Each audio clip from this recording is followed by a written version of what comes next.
Everyone has friends when the sun is shining.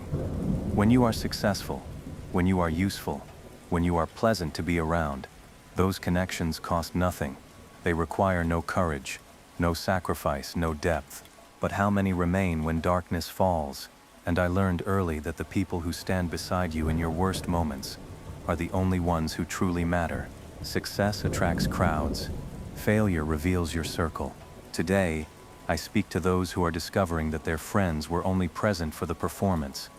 To those learning the hard truth that many relationships are transactional, conditional, and painfully shallow. And to those who are beginning to understand that one real connection in the dark is worth more than 1,000 hollow ones in the light. This is about the friends you keep in darkness, and why they define you more than any other relationship ever will. Look around at your life right now. Count the people you call friends. The ones you share meals with, laugh with, spend time with. The ones who like your posts, celebrate your wins, show up to your events. Now ask yourself a harder question. How many of them would still be there if everything fell apart? If you lost your job, if you got sick, if you made a mistake that damaged your reputation, if you fell into depression and became difficult to be around, if you needed help instead of providing entertainment, how many would stay? Be honest. Most of you already know the answer. Even if you do not want to admit it, most would disappear. Not dramatically, not with confrontation.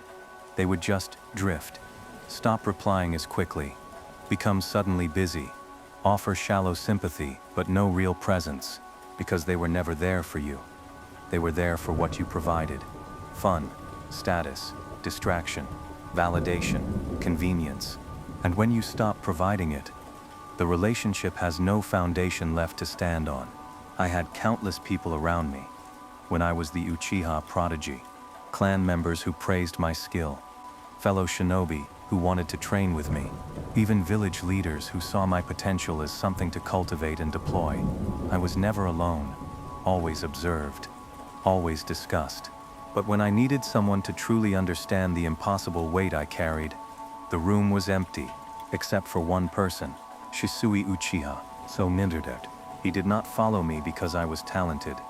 He stayed close because he recognized something in me that others missed. The same burden he carried. We were both too skilled for our age, too aware of the political darkness around us, too used as tools by people who should have protected us. We understood each other in ways that required no explanation. When I doubted, he did not offer empty encouragement. He sat with me in that doubt. When I felt the weight of impossible choices, he did not minimize it. He acknowledged that some choices have no good answer. And when he died, when he gave me his eyes and threw himself off a cliff to prevent war, I lost the only person who truly saw me. After that, my darkness became absolute, and I walked through it alone, because there was no one left who could stand beside me in it. That loss taught me something crucial. The people who see you at your lowest and choose to stay are not just friends. They are anchors. They are proof that you are not as alone as your darkness tries to convince you. And when you lose them, you understand exactly how rare they were. Most relationships are built on performance, not presence. Think about your friendships. How many of them exist because both of you maintain a certain image? You show up in certain ways. Positive, entertaining, agreeable, helpful, and they do the same. As long as both of you perform your roles, the friendship continues. But the moment one of you breaks character, admits struggle, shows weakness, becomes inconvenient, the dynamic shifts. Suddenly, the friend is uncomfortable. They do not know how to handle this version of you. They offer surface-level support. I'm sorry you're going through this. Let me know if you need anything. But they do not actually show up. They do not sit with you in the mess. They do not ask the hard questions. They do not tolerate the discomfort of seeing you at less than your best. Because the friendship was never about you. It was about the version of you that made them feel good. This is not always malicious. Many people simply lack the capacity for depth. They have never developed the strength to hold space for someone else's pain. They have never learned that real connection requires witnessing darkness without trying to immediately fix it or flee from it. So they offer what they can: a text, a like, a thinking of you. and then they return to their own comfort, and you learn. This person is a fair-weather friend. They are there for the sunny days, but they will not weather the storm with you. Darkness is a filter. It separates the real from the pretend. When life is easy, everyone can play at connection. But crisis reveals the truth. Illness, grief, failure, scandal, depression, financial collapse, public humiliation. Any situation where you are no longer the fun, successful, put-together version of yourself. Watch who stays. Watch who not only stays, but actively steps closer. Who asks how you are really doing, and waits for the real answer. Who shows up at your door without needing an invitation. Who sits in silence with you when words are inadequate. Who defends you when others are gossiping. Who believes in you when you have stopped believing in yourself. These are your people, not the ones who cheered loudest during your victories, not the ones who were always available when you were at your best, but the ones who did not run when you were at your worst. I will tell you something difficult. You probably have fewer of these people than you think, maybe one or two, if you are fortunate, maybe none, if you have been building connections on shallow ground, and that is painful to realize. It forces you to confront how alone you actually are beneath the illusion of social connection, but it is also clarifying. Because once you know who your real circle is, you stop wasting energy on the rest. There is a specific kind of friend who only emerges in darkness, the one who can handle your ugly truth, not the polished version of struggle you post online, the real, messy, irrational, embarrassing truth, the truth that you are not handling things well, that you are scared, that you are angry at the wrong people, that you are thinking things you should not think, that you are making poor decisions because you are overwhelmed. Most people cannot tolerate this level of honesty.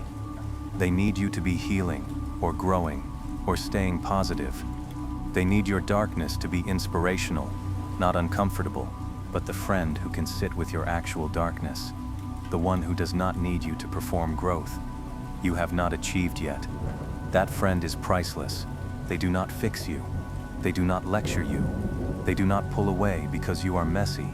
They simply say, through presence if not words, I see where you are. I am not leaving. Take your time. This kind of friendship saved me in small ways before everything fell apart. Shisui never needed me to pretend I was fine. He saw through my mask because he wore one too.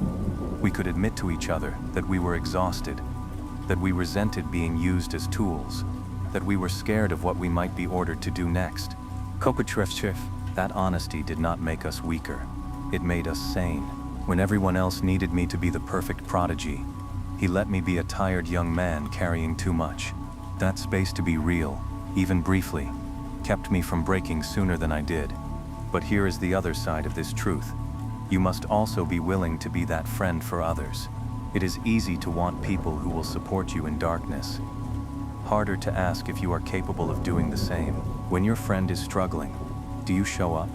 Or do you offer distant sympathy and wait for them to get better so you can comfortably hang out again?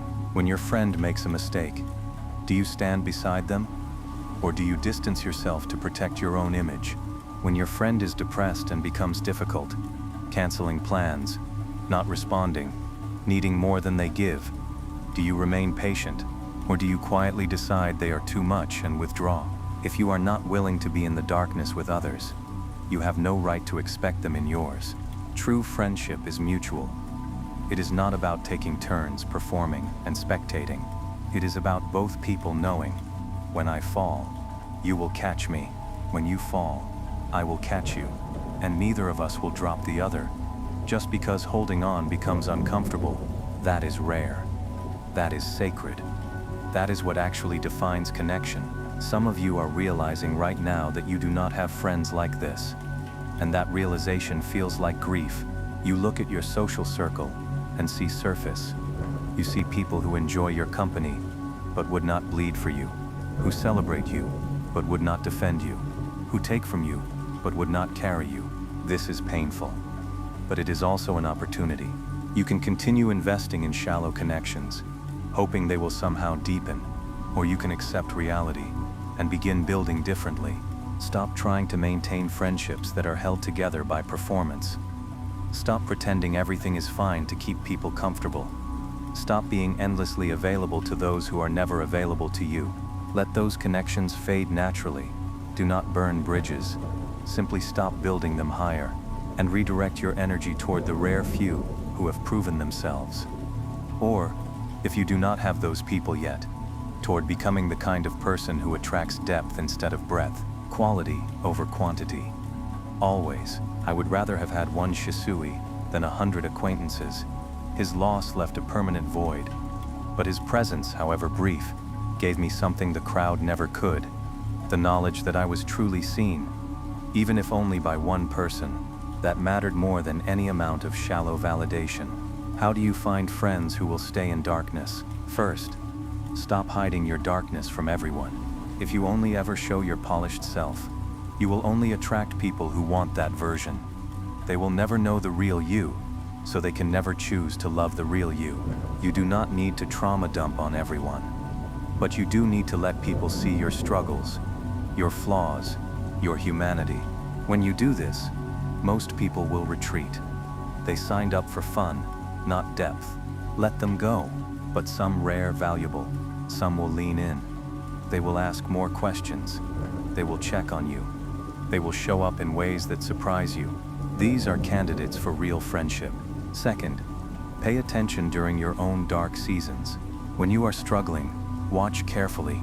Who texts? Who visits? Who remembers without being reminded? Who tolerates your absence without punishing you for it? These behaviors reveal character in ways that sunny days never will. Do not forget what you learn in those moments. When you recover, do not drift back to people who disappeared. They showed you who they are. Believe them. Third, be willing to be the friend you wish you had.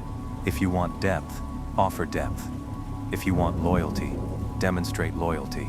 If you want people who stay in darkness, prove you will do the same. The connection you are looking for must be built, not found. And it starts with you being brave enough to show up fully. Even when it is uncomfortable, some friendships are only meant for certain seasons. This is a hard truth, but necessary. Not every person who walks with you for part of your journey is meant to stay for all of it.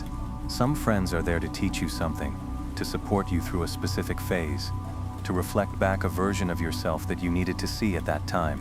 When that season ends, the friendship naturally fades, and that is okay. The mistake is trying to force depth where it was never meant to exist, trying to turn a seasonal connection into a lifelong bond just because you fear being alone. Let people leave when their time with you is complete. Grieve the loss if you must, but do not cling to something that has run its course. Save your energy for the friendships that are built to last. The ones that survive transitions, distance, change. The ones where you can go months without speaking and pick up exactly where you left off. The ones that are not dependent on proximity or convenience. Those friendships are rare. Protect them fiercely. Here is what defines you. Not how many people show up when you are shining, but who stays when you are barely surviving. Not who celebrates your wins, but who sits with you in your losses.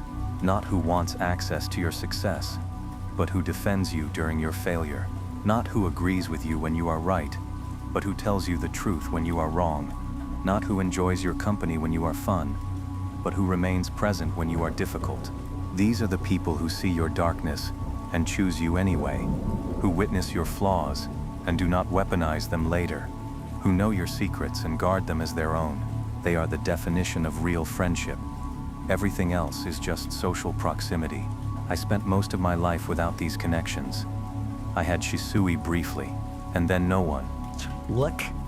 The people in Akatsuki were allies, not friends. Kisame came closest. He understood loyalty, sacrifice, the weight of serving something larger than yourself. But even he did not know the full truth of who I was, or what I carried.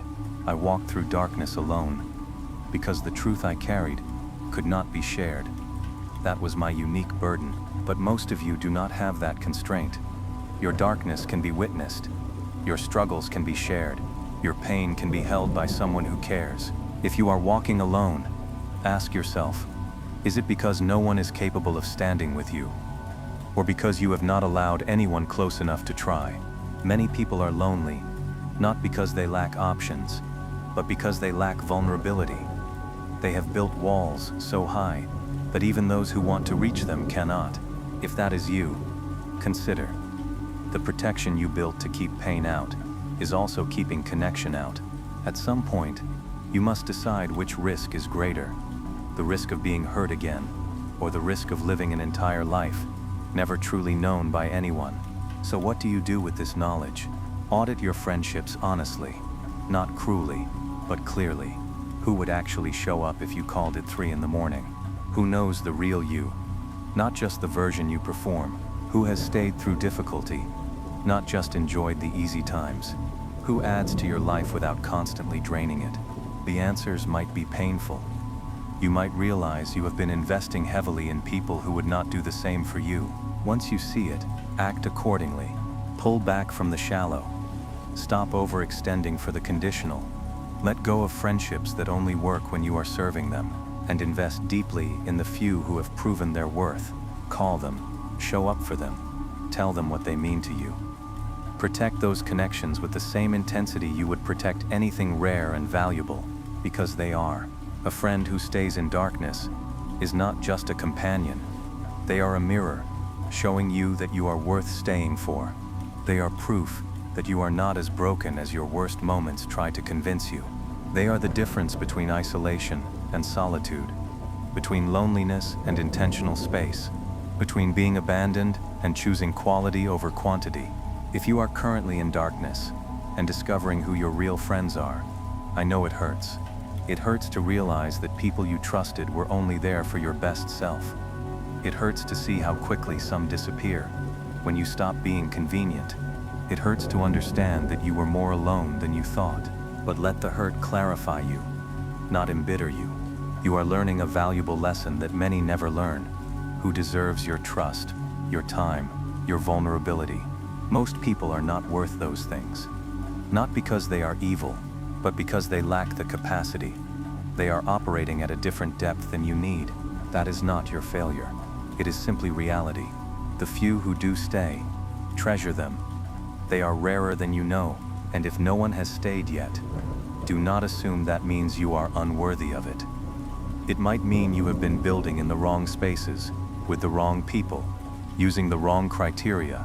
Shift your approach. Be more honest. Set higher standards. Wait for depth instead of settling for presence. The right people will eventually show up, and when they do, you will know immediately, because being with them will feel like finally being able to breathe. I died young, and I died alone. That was my path, and I accepted it. But if I could offer you one piece of wisdom from that experience, it would be this. Do not waste your limited time on people who would not stay through your darkness. Life is too short. Connection is too rare. Your energy is too valuable. Find your people. Be someone else's people. Build a circle so small and so strong that when the world falls apart, you know exactly who will be standing there with you. One real friend is worth more than 1,000 followers. One person who truly knows you is worth more than a crowd who applauses the performance. One connection that survives darkness is worth more than 100 that only exist in light. The friends you keep in darkness define you. Choose them carefully, be worthy of them, and protect them like your life depends on it. Because in the ways that truly matter, it does.